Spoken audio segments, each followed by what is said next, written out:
ചികിത്സാ ആവശ്യങ്ങൾക്കായി കോഴിക്കോട് മെഡിക്കൽ കോളേജിൽ എത്തുന്നവർക്കും കൂട്ടിരിപ്പുകാർക്കും നോമ്പ് മുടങ്ങാതിരിക്കാൻ കരുതലുമായി CH സെന്റർ. അത്താഴം നോമ്പുതുറ വിഭവങ്ങൾ ഒരുക്കുന്ന പുണ്യമാസത്തിന്റെ ആശയം പരിപൂർണമായി നടപ്പാക്കുന്ന ഒരു CH സെന്ററാണ് പ്രവർത്തിക്കുന്നത്. റമദാൻ 1 മുതൽ ഭക്ഷണ വിതരണം അവർ തുടങ്ങിക്കഴിഞ്ഞു.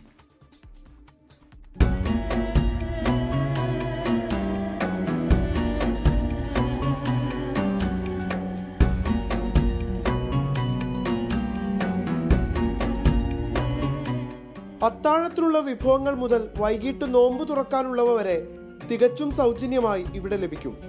25 വർഷമായി CH സെന്റർ തുടർന്നു പോരുന്ന നന്മയുടെ കൈമാറ്റമാണത്.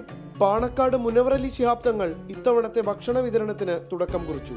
ഇവിടെ ഈ നോമ്പ് കാലത്ത് ആരും പ്രയാസപ്പെടരുത് എന്നുദ്ദേശിച്ചുകൊണ്ട് ഇവിടെ വർഷങ്ങൾക്ക് മുമ്പ് തുടങ്ങിയിട്ടുള്ള ഒരു പദ്ധതിയാണ്. ഇവിടെ നോമ്പ് നോക്കുന്നവർക്ക് രോഗികളായിട്ടുള്ള ആളുകൾ, കൂടെ ഇരിക്കുന്ന ആളുകൾ, ഇവർക്ക് എല്ലാവർക്കും ഇവിടെ സൗജന്യമായി നോമ്പ് തുറക്കാനും അത്താഴത്തിനുള്ള സൗകര്യം ഒരുക്കി കൊടുക്കുന്നതാണ്. CH സെന്ററിന്റെ സ്വന്തം കിച്ചണിൽ പ്രതിദിനം 2000-ഓളം പേർക്കാണ് അത്താഴവും നോമ്പുതുറ വിഭവങ്ങളും ഒരുക്കുന്നത്.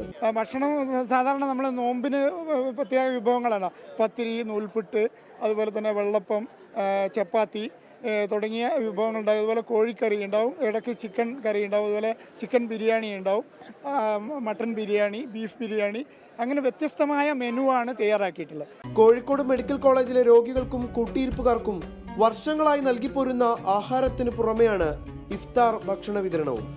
24 കോഴിക്കോട്. ലോകത്തെവിടെയായാലും ഏത് സമയത്തും 24 വാർത്തകളും ഓഗ്മെന്റഡ് റിയാലിറ്റി പാക്കേജുകളും എക്സ്പ്ലെയിനറുകളും വിശദമായി കാണാൻ ഞങ്ങളുടെ YouTube ചാനൽ നിങ്ങൾക്ക് സബ്സ്ക്രൈബ് ചെയ്യാം.